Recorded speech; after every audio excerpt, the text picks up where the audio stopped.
Could hidden infections be contributing to your child's autism symptoms? And what if standard blood tests are missing them?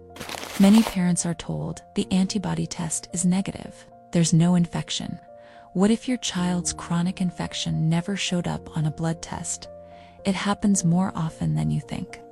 One of the biggest mistakes in chronic infection testing, relying on antibody tests alone. But according to some infectious disease experts, it's not always that simple. Chronic infections can be difficult to detect. Antibody levels may change over time. Some children may not produce a strong antibody response. A negative test doesn't always rule out an ongoing problem. For some children with autism, PANS or PANDAS, identifying and treating underlying infections has been an important piece of the puzzle. But what does Dr. Ken Alibek, an infectious disease scientist, say about chronic infections, why they are often missed, and what can be done about them? Let's hear his perspective. Another question, very complicated testing, especially with those antibody tests for infections, which are approved in governmental hospitals and with governmental doctors where they accept those, and even those they don't accept, actually, not every doctor. So they are not accurate. Like I can say example with my daughter, the first antibody tests, even for Lyme disease, they came negative, that there is no Lyme disease. And for Bartonella was on the borderline, yeah. So IgM, and we were dismissed, and later I did the other tests, I did PCR tests and other tests, and she came positive, and we started the treatment with you also, yes, and then antibody tests started to show that they are positive. So many parents get confused. They do tests and they think that it's okay, my child does not have this infection. And then they move to other things, they try other things, and the time is running. But actually, what to do with testing, how to know for parents which test to use, yeah? And this is, I think, a very big problem, to understand everything and to choose the right test. Mirana, you know, we have our own diagnostic protocol. We know what kind of, because the difference between our group and some other groups, we know about the triggers. We know about the promoters. It's not, let me say, a kind of our personal knowledge, and we develop this ourselves, because this is, I mean, a scientific knowledge available. The biggest problem, for example, when we talk about practitioners, there is a kind of understanding that the infectious disease should be acute. We need to see some fever, we need to see kind of cough and this type of things. It's one of the things we know. Many physicians, they have this knowledge. But unfortunately, the understanding that diseases can reveal themselves not just by this. Not all infectious diseases are acute or subacute, presenting some symptoms. Many chronic or latent infections, they are hiding. They are not producing any dramatic symptoms. Sometimes parents think, okay, my child is good. I don't see. He's never ill? Yeah. He does not have infections. Yeah. Just the brain is not working. Yeah. The only symptom. Good thing. And you know, it's interesting from this point. Take a look. I mean, because when a parent is saying, okay, my child, I do remember some parents saying, using red, sentences written, let me say, in red color, saying, like, my child is extremely healthy. No, the child is not extremely healthy. The child is extremely sick. It means the immune system is not able, let me say, to have an appropriate response. There is two different principles. In one case, the immune system is overactive. let me say, the infectious agents, let me say, is, being, attacked by the immune system, okay, non-specific immune system, and is not able to form, let me say, specific immunity, because this is most important thing. But it doesn't mean that the agent is disappeared. Let me say, it stays there. It forms a latent state.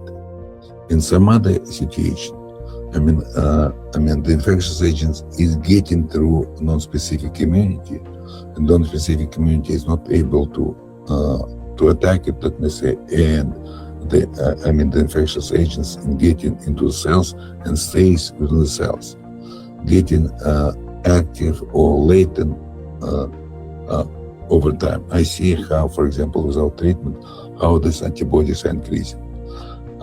When people are looking for the active virus, because this acute infection, we can find the agent in the blood circulation as soon as they become chronic, become, let me say, latent, and using the methods PCR test for detecting live virus, it wouldn't give you an answer. We can see this in the beginning because we have some kids who are at the early stage of some infections like herpes type 6, 7, we see by PCR. But the great majority of cases, we see them, let me say, in the form of antibodies to this, where the virus is already there. It's already sitting within the cell or within several cells. Many of them are pantropic. And in this, but some of them, like Epstein-Barr virus or herpes type 6 virus, they're able to insert their own DNA into human DNA.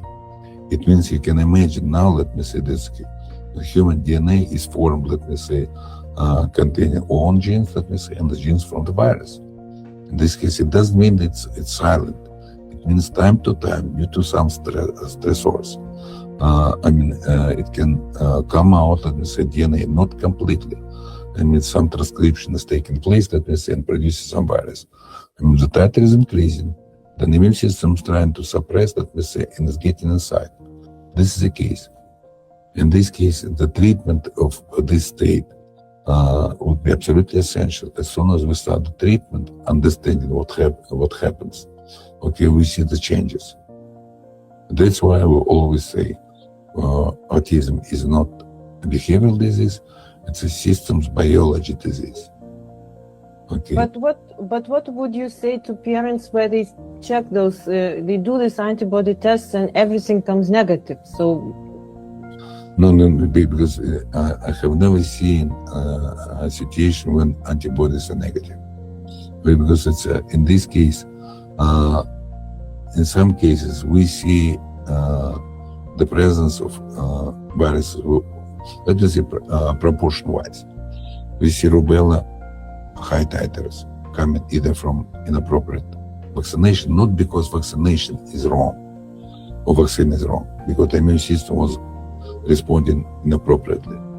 Okay, then we see high titers for cytomegalovirus, Epstein-Barr, then herpes simplex, let me say, just in terms of the frequency. Then we see the presence of mycoplasma, we see the presence of chlamydia with lower level, streptococcal infection. Then we see some dysregulation of gastrointestinal tract. We always find some dysregulation, always. but regular doctors, they say, okay, this is antibody IgG elevated, that means it's past infection, your child had this infection, that's it, nothing to do here, it's past, it's gone, and no treatment. And that's why they cannot treat autism, but we can. Would you offer parents, actually, if not so many things popped out with the antibody test, that they should look for other types of tests like PCR tests or culture tests where it's possible to do, like for strep, yeah? We've gone through because our knowledge is based on about 19-20 years experience. We've gone through all these tests, PCR testing, let me say, ELISpot, let me say, then immunofluorescence, immunenzyme tests, ELISA tests. Okay, and we know, let me say, just at what stage we can see the presence of the active virus. But usually we see it when the kids are younger.